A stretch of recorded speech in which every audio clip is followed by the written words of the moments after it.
जी level 7 हम लोग आपके उर्दू के सबक नंबर 4 उल्टी हो गई तकदीर की पढ़ाई कर रहे थे। अब आप लोग अपने अगले सफ़े पे आ जाएं, सफ़ा नंबर 19 पे। जी ये आपकी किताब का सफ़ा नंबर 19 है। सबसे पहले हम ये वाला कॉलम पढ़ लेते हैं। पढ़ने के दौरान में इस कहानी से हमें क्या सबक मिलता है? जोजो ने अपने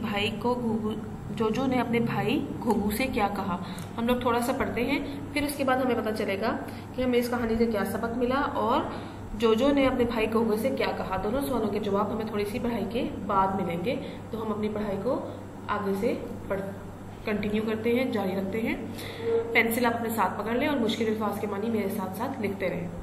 घुघू की बहन जो एक हादसे में अपनी कुव्वत समात से महरूम हो गई थी, वो घुघू को बेपनाह खुश देखकर बहुत हैरान थी, क्योंकि वो ना तो पहले कभी बात बात पर यूं मुस्कुराता था और ना ही इतना खुश होता था। आखिर माजरा क्या है, इसने सोचा। और फिर एक दिन वो अपने भाई के पीछे इससे छुप कर लेबोरेटरी पे पहुंची। वहां जाकर इसने मशीन का राज जान लिया। वो अपनी भाई की इस हरकत पर सख्त कबीदा खातिर हुई। वो मौके की ताक में रही। आखिर एक दिन जब घुघू को किसी अहम काम के सिलसिले में अपने घर और इलाके से दूर गया, तो वो जल्दी से इसकी लेबोरेटरी में घुस गई और इसने मशीन का बटन दबा दिया। बटन दबाते ही मशीन ने वो तमाम कलमात आज़ाद करना शुरू कर दिए जो इसने दुनिया से छीन लिए थे। ये सब देख के घुघू की बहन की खुशी की इंतहा न रही। अरे ये कैसे मुमकिन है? घुघू जो रास्ते में इधर उधर समुद्री जानवरों को आपस में लड़ता झगड़ता और बुरा भला कहते हुए देख रहा था, अचानक कुछ जानवरों को एक दूसरे से गले मिलते और इन्हें अस्सलाम वालेकुम कहते देखकर शदीद हैरान होकर बोला। वो फिर वापस अपनी लेबोरेटरी की तरफ भागा। रास्ते में अचानक इस पर एक शार्क हमलावर हो गई। वह मुश्किल अपनी जान बचाने में कामयाब हुआ, मगर इस हमले में वो इतनी बुरी तरह से जख्मी हो गया था कि थोड़ी दूर जाके ही वो अपने होशो हवास खोकर गिर पड़ा। जब वो होश की दुनिया में वापस आया तो इसने खुद को अस्पताल में पट्टियों में जकड़ा हुआ पाया। इसने करीब ही अपने वालिदैन को खड़े देखा, जो कुछ जानवरों का शुक्रिया अदा कर रहे थे। इन जानवरों ने न सिर्फ घुघू को बर वक्त अस्पताल पहुंचाया, बल्कि इसे खून देकर इसकी जान भी बचाई थी। ये सब देख घुघू की आंखों में आंसू आ गए। वो अपने किए पर बहुत परेशान था। इसकी बहन जो उसके बिस्तर के पास ही बैठी थी, इसे यूं रोते हुए और नादिम देखकर बोली, भाई हमारी तख्लीक का मकसद बाहम लड़ाई झगड़ा करना, हर वक्त एक दूसरे को जब्त पहुंचाने की तकद्दुर में लगे रहना, तमाम इखलाकियात को बलाए ताक रख देना नहीं, बल्कि बाहम प्यार मोहब्बत को फरोग देना, एक दूसरे की मदद के लिए हमा वक्त तैयार रहना और हर वो छोटे से छोटा और बड़े से बड़ा काम सर अंजाम देना है जिससे हमारा माशरा जमीन पर जन्नत का नमूना पेश करे। आज अगर आप जिंदा हैं तो ये इन्हीं लोगों की कोशिशों का समर है जिनके दरमियान नफरत पैदा करने के लिए आपने कोई कसर उठा न रखी थी। अब इन सबका शुक्रिया अदा करना तो बनता है ना। घुघू ने ताईद में सर हिलाया और फिर सबकी जानिब देखते हुए भीगी हुई रूहानी आवाज में बोला, मैं अपने किए पर आप सबसे माफी का तलबगार हूँ। आप लोगों ने जिस तरह मेरी मदद के लिए की, इसके लिए मैं आप सबका बेहद मशकूर भी हूँ। सब ने आला ज़र्फी का मुजाहरा करते हुए खुले दिल से घुघू को माफ कर दिया और यूं समुंदर में जिंदगी फिर से पहले की तरह रवां दवा हो गई।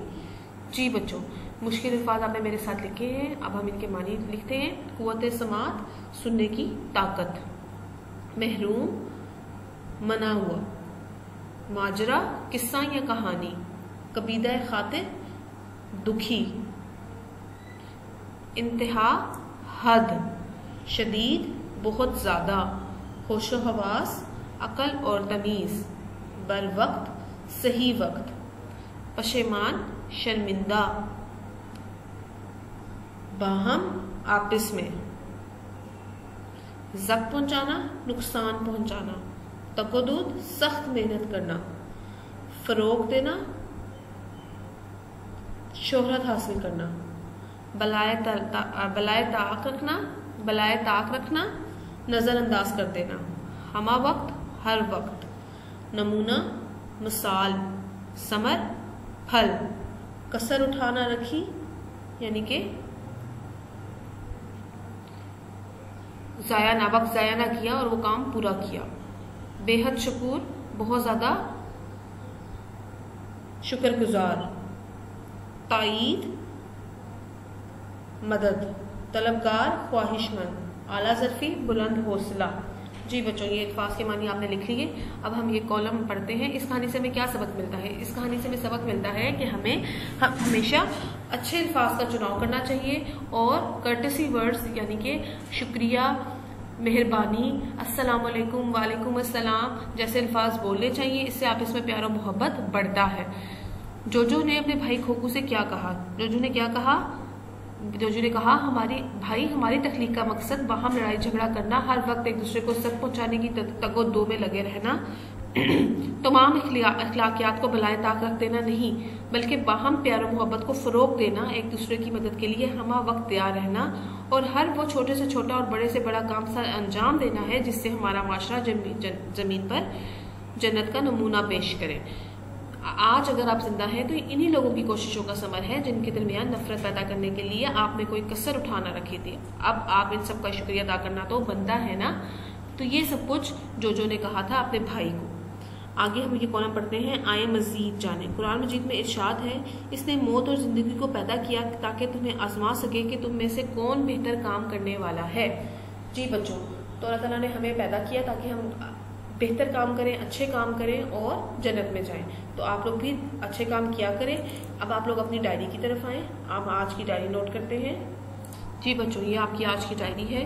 घर का काम है सबक नंबर 4, उल्टी होगी तदबीर की पढ़ाई करें। आपने इस सबक की पढ़ाई करनी है। कल इंशाल्लाह ताला हम इस सबक के अल्फाज मानी करेंगे। अपना ख्याल रखिएगा। अल्लाह हाफिज।